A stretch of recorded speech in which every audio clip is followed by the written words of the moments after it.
Zach with Web3 Reviews. Thank you for being with us. Today, it is Thursday, April 10th, and we're going to be talking about the crypto market. Let's go. Remember that none of this is financial advice. XRP reclaimed what was gone. It happens just that fast, man. 1 second we're in the depths of despair. The next second we're above $2. We're up 15% on the day. Man, I was talking to you guys just yesterday. We were down 10%, okay? Now we're up 15. But really, you can just call this going sideways. If we look at a 1 month chart, we're gonna creep back up, get back up to 2.5. Look at the 1 year, we're kind of coiling up right here. Coiling up around $2. That's a scary sight. If you're hating on XRP, if you have a short out, you should be frightened. Be afraid. In general, you should live in fear, man. People out here living dangerous. You should take care of yourself. When you're in crypto, you gotta be your own bank, okay? I talk about this all the time. You gotta be vigilant. I hate seeing these videos on the internet, man, and people getting followed home. It's always someone in a city like Chicago or something. They get followed home, man, and freaking, you know, you never know what happens after that. But usually it's a car following a person home and they pull up at the house and you see the footage from the person's security camera. You gotta stay strapped if you're in the USA, man.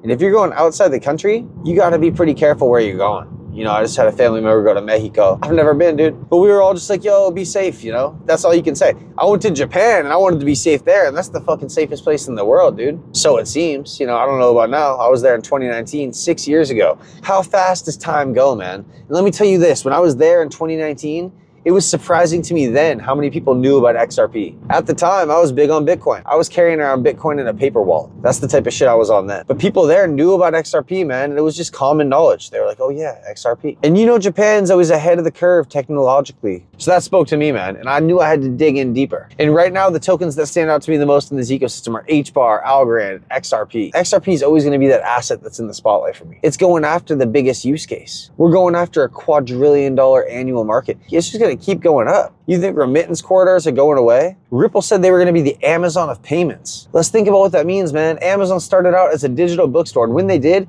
people said they would never overtake Barnes & Noble. I see Barnes & Noble's closing. You look at what Amazon is doing, Amazon is opening up factories. Amazon's employing more people. Amazon's employing robots and getting rid of people. Amazon's on the cutting edge, man. They're out here doing it. You know, I was a delivery driver for Amazon before I went to Japan. It was a way I got some bread up when I was in college. I wasn't even working for Amazon. I just worked at the Amazon warehouse. I was a third-party worker. For those who don't know, they might be Amazon branded vans, but Amazon doesn't want any liability. They're smart, man. You gotta work smart. These guys are conglomerates. And we know we see a lot of cryptocurrencies, including XRP, Algorand. Anybody worth a damn has been trying to integrate with AWS. Anybody worth a damn has been trying to integrate with Microsoft Azure. And it spoke to me the other day when I was doing HBar research, and I saw that they had given all their code to the Linux Foundation. That's huge. Off the top of my head, I'm blanking on what protocol Ripple gave away. So Ripple gave away the Interledger, man. So here it is, the Interledger protocol, the ILP. Ripple didn't give it away in the sense of relinquishing ownership and control. Instead, Ripple played a significant role in its creation and development before it transitioned it into an open source project managed by a broader community. The Interledger protocol was initially developed by Ripple with key contributions from Stephen Thomas, who was Ripple's CTO, for David Schwartz. Really? You know, and this is the thing, man. Like, as much as you think you know the history lesson always grows deeper, man. I didn't know that Stephen Thomas was the CTO before David Schwartz. So it just shows you what I know. Let's find out more about that. David Schwartz was the chief cryptographer, of course. All right, and then he took over as the CTO in 2018. Before Ripple, Schwartz is the CTO of Webmaster Incorporated, a software dev company in Santa Clara where he worked on encrypted cloud storage and enterprise message systems for clients like CNN and the NSA, the National Security Agency.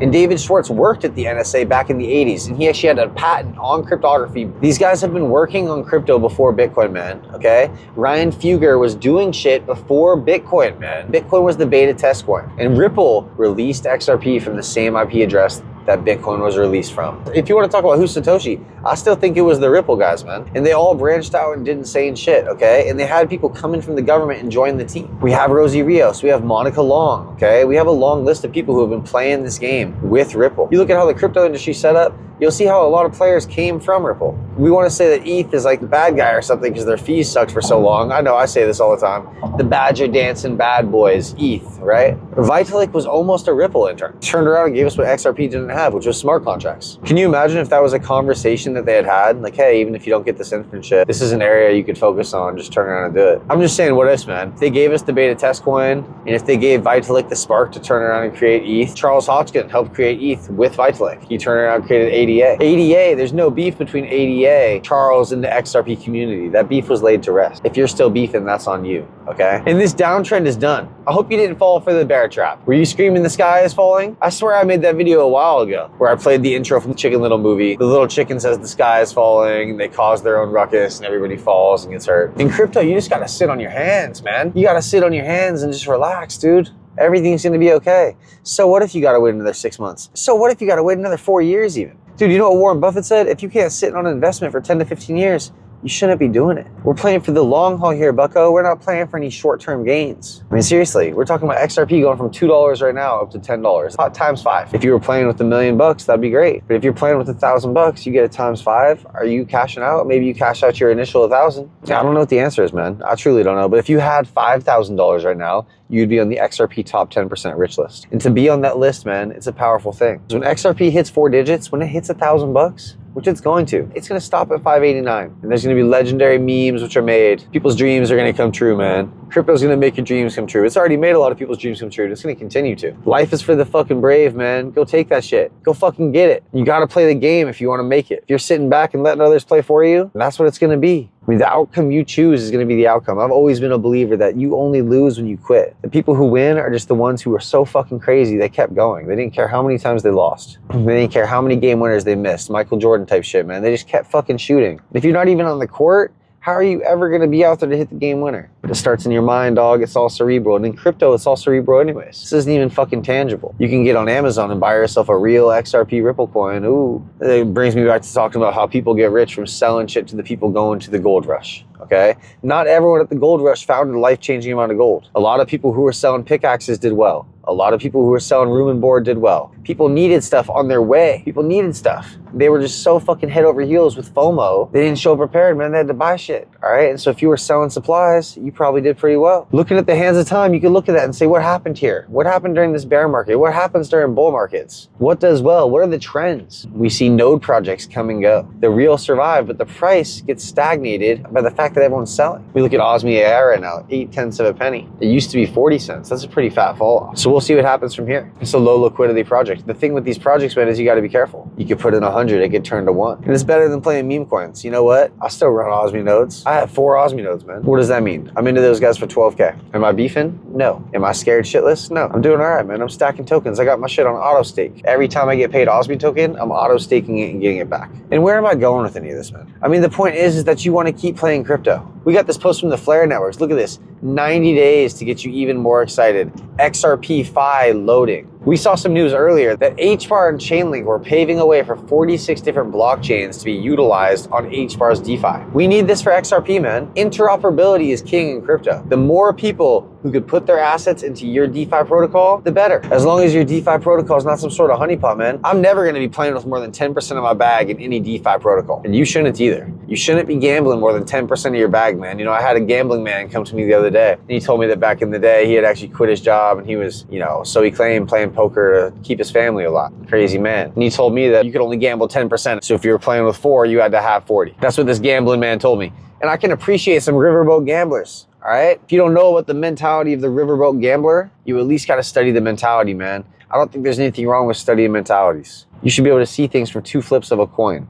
All right. There's 2 sides to every story. And if you don't have a dog in the battle, don't get emotional about it. Be stoic about shit. Be stoic about drops in the crypto market. What's there to be emotional about? We're talking about magic internet money. You think these CEOs owe you anything? They're probably struggling to get it together too. I'm a fan of crypto and I'm an owner of crypto and I'm here for the real world assets to be tokenized. I'm here for FLR to fucking open up DeFi for XRP, Litecoin, Bitcoin, Doge. FLR using Stargate is supposed to open up the gates for 70 plus assets to use DeFi on their shit as well. I'm excited for that day, man, because I think we're gonna see a massive jump in price.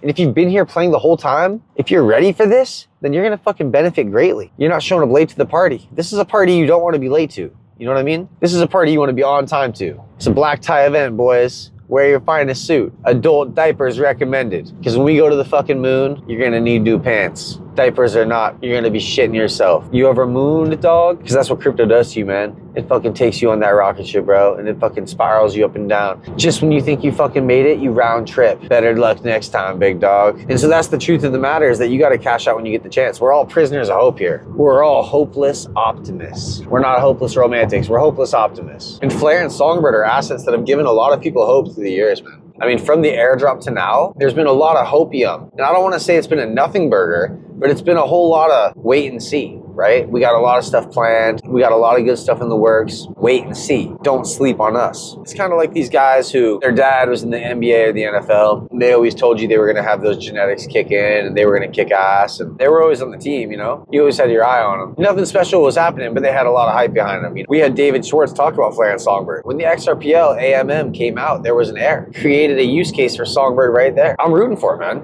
I am. I own FLR. I own Songbird. I'm excited about it. I'm excited about the potential to open up the DeFi gates for the likes of XRP, Litecoin, Doge, and Bitcoin. The assets that don't have smart contract capabilities. Open up the gates, man. Give us no cap and let people run wild. I want to see what people got. I want to see what people are doing. Let the Dogecoin millionaire get in here and fucking open up his Doge account. Exactly what the reviews, man. Keep your head level in this shit. You don't want to be that person who's overly hyped when we're at a local top or overly low when we're at a local bottom. Because you're going to see some fucking valleys and you're going to see some mountaintops in this shit. We're here for the long haul. Even when XRP goes up 500%, that's a times 5, okay? We're going to hit 10 bucks. We're going to. We're also going to go on and see fucking 3, 4 digits. That shit's going to happen, man. Those are the days that I've been here for. When I was a dishwasher listening to the variable bull and the digital asset investor, that's the dream I was here for, man. I wasn't here to sell for $10 XRP. And I will. I'll sell a little bit. Come on. You look at the percentage of your bag and you say, what can I sell at $10 that'll make it worthwhile